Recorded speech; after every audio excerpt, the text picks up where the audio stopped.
दोस्तों वीडियो के स्टार्टिंग में ही मैं आपको बता देता हूं कि अगर आप सोच रहे हैं कि विधवा पेंशन योजना आप घर बैठे ऑनलाइन अप्लाई करके आप अप्रूवल करा लेंगे तो ये बिल्कुल गलत है। ऐसा बिल्कुल भी संभव नहीं है। और साथ ही अगर आपको ये डाउट हो रहा है कि इस वीडियो में गलत बताया जा रहा है, सिर्फ और सिर्फ ये ऑनलाइन प्रक्रिया है, ऑफलाइन बिल्कुल नहीं है, फिर भी आप गलत हैं, क्योंकि मात्र एक ही इसका प्रक्रिया है जो कि आप ऑफलाइन मोड में अप्लाई करके और अप्रूवल करा पाएंगे। किस प्रकार से आपको A to Z प्रक्रिया को अपनाना है, यानी कि अप्लाई करने से लेकर के पैसा प्राप्त करने तक का बिल्कुल स्टार्ट टू एंड तक फुल प्रोसेस हम देखने वाले हैं। तो चलिए शुरू करते हैं। तो जैसा कि दोस्तों आप जो स्क्रीन पे ये फॉर्म देख पा रहे हैं, ये है वृद्धा पेंशन या फिर विधवा पेंशन या फिर विकलांग पेंशन। आप कोई भी पेंशन योजना के लिए अप्लाई करना चाहते हैं तो ये फॉर्म आपको लगाना ही होगा।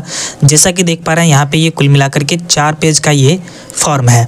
तो यहाँ पे किस प्रकार से आपको इस फॉर्म को भरना है और अप्लाई किस प्रकार से करनी है, क्या रहेगा सही प्रक्रिया। तो जैसा कि दोस्तों सबसे पहले मैं आपको बता दूं कि यहाँ पे ये जो देख पा रहे हैं पेंशन योजना का नाम, यानी कि सबसे पहले हम फॉर्म भरना सीखते हैं कि किस प्रकार से फॉर्म को भरेंगे। इसके बाद हम जानेंगे कि अप्लाई किस प्रकार से आपको करनी है। तो जैसा कि यहाँ पे जो देख पा रहे हैं पेंशन योजना का नाम, यहाँ पे आपको लिखना है विधवा पेंशन योजना हेतु। साथ ही यहाँ पे जो भी एप्लीकेंट है उनका फोटो यहाँ पे लगा देना है। जो भी लेडी है उनका जो है यहाँ पे फोटो लगेगा। साथ ही यहाँ पे देख पा रहे हैं आवेदक आवेदिका का नाम, जो भी लेडीज हैं उनका जो है यहाँ पे नाम लिखना है। साथ ही इनके पिता या पति का नाम आपको यहाँ पे लिख देना है। इसके अलावा पूरा पता, यहाँ पे वो पता आपको डालना है, यहाँ से नीचे तक, यहाँ तक जो आप देख पा रहे हैं जिला तक, वो एड्रेस लिखना है जो उनके पति का एड्रेस है, यानी कि कुल मिलाकर के जहाँ भी उनका ससुराल है वहाँ का एड्रेस यहाँ पे आपको डाल लेना है। अब 4 नंबर में देख पा रहे हैं कोटि पूछा जा रहा है, तो SC ST या फिर OBC EBC जिससे भी बिलोंग करते हैं वो चीजें यहाँ पे लिखनी है। इसके अंदर से यहाँ से देख करके आप जो है, जैसे कि मान लीजिए आप अनुसूचित जाति से बिलोंग करते हैं तो नॉर्मली आपको यहाँ पे लिख देना है अनुसूचित जाति।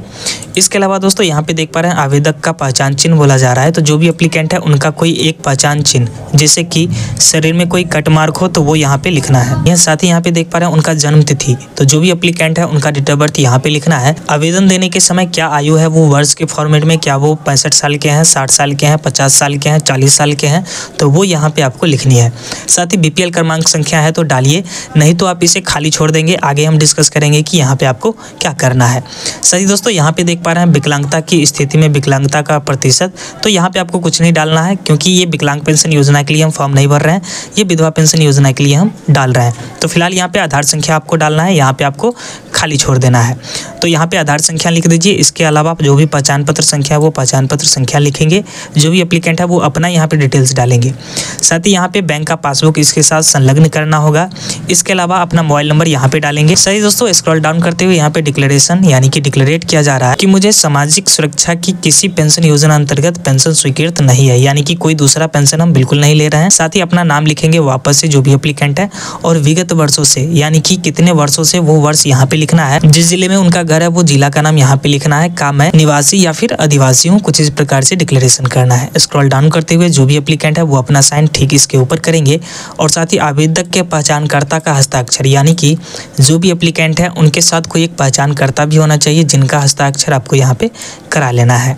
साथ ही स्थान और तिथि में आप अपने गांव का नाम लिखेंगे, और साथ में तिथि में जिस भी डेट में आप अप्लाई कर रहे हैं वो डेट लिखेंगे। स्क्रॉल डाउन करते हुए सहमति पत्र को क्या करना है, तो यहाँ पे जो भी आपका नाम है वो नाम यहाँ पे लिख देना है, लाभार्थी संख्या को खाली छोड़ देना है। साथ ही यहाँ पे देख पा रहे हैं आधार संख्या एवं मोबाइल संख्या, तो यहाँ पे जो भी एप्लीकेंट है वो अपना आधार संख्या और साथ ही मोबाइल संख्या यहाँ पे लिखेंगे।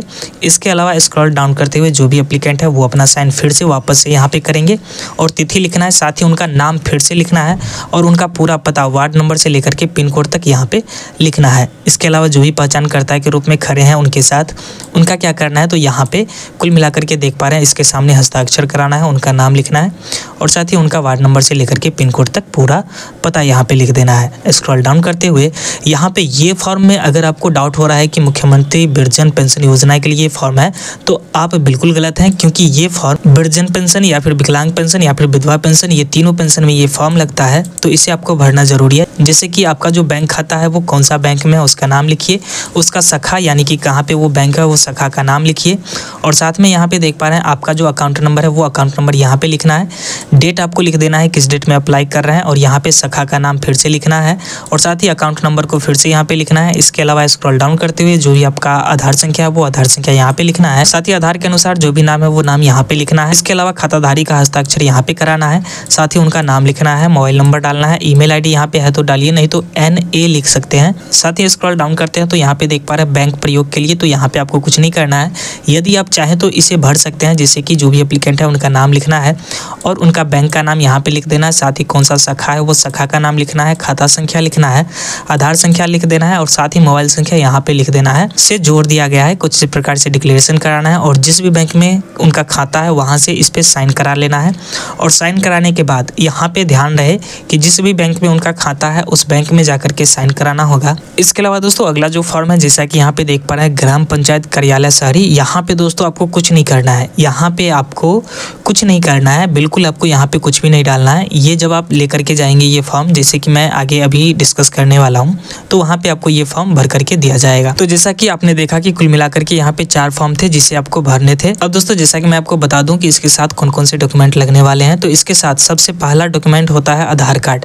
जो भी एप्लीकेंट है उनका आधार कार्ड और उनका बैंक का पासबुक और साथ में पहचान पत्र का फोटोकॉपी, ये तीनों का फोटोकॉपी और साथ में जिनका मृत्यु हुआ है उनका जो है मृत्यु प्रमाण पत्र यहाँ पे इसके साथ संलग्न करना होगा। और ध्यान रहे कि जो मृत्यु प्रमाण पत्र आप संलग्न करेंगे, जो भी मृतक है अगर मान लीजिए उनका मृत्यु 3 महीने के अंदर हुआ था तो यहाँ पे आपको एफिडेविट नहीं लगाना पड़ेगा। लेकिन अगर मान लीजिए 6 महीने, 7 महीने या फिर 1 साल से ऊपर हो चुका है, अभी तक आपने विधवा पेंशन योजना के लिए अप्लाई नहीं किया है, तो यहाँ पे आपको एफिडेविट भी लगाना पड़ेगा। BPL क्रमांक संख्या यहाँ पे मांगा गया था, जैसा कि यहाँ पे आप देख पा रहे हैं। तो यहाँ पे आपको क्या करना है, अगर आपके पास BPL क्रमांक संख्या नहीं है तो आप 60,000 का आय प्रमाण पत्र ब्लॉक से बनवाएंगे या फिर कोई भी कंप्यूटर शॉप पे जाकर के वहाँ पे आप बोलेंगे कि हमें विधवा पेंशन योजना के लिए 60,000 का आय प्रमाण पत्र बनाने हैं। तो आप अपना आधार कार्ड और फोटो लेकर के जाएंगे तो वहाँ पे आपका आय प्रमाण पत्र बना दिया जाएगा। सही दोस्तों, अब हम यहाँ पे बात करें कि अगर सारा कुछ तैयार है, यानी कि डॉक्यूमेंट आपने तैयार कर लिया है, तो अब आपको आवेदन किस प्रकार से करनी है। तो अगर सारा डॉक्यूमेंट तैयार हो गया है तो आपको क्या करना है, जो भी आपके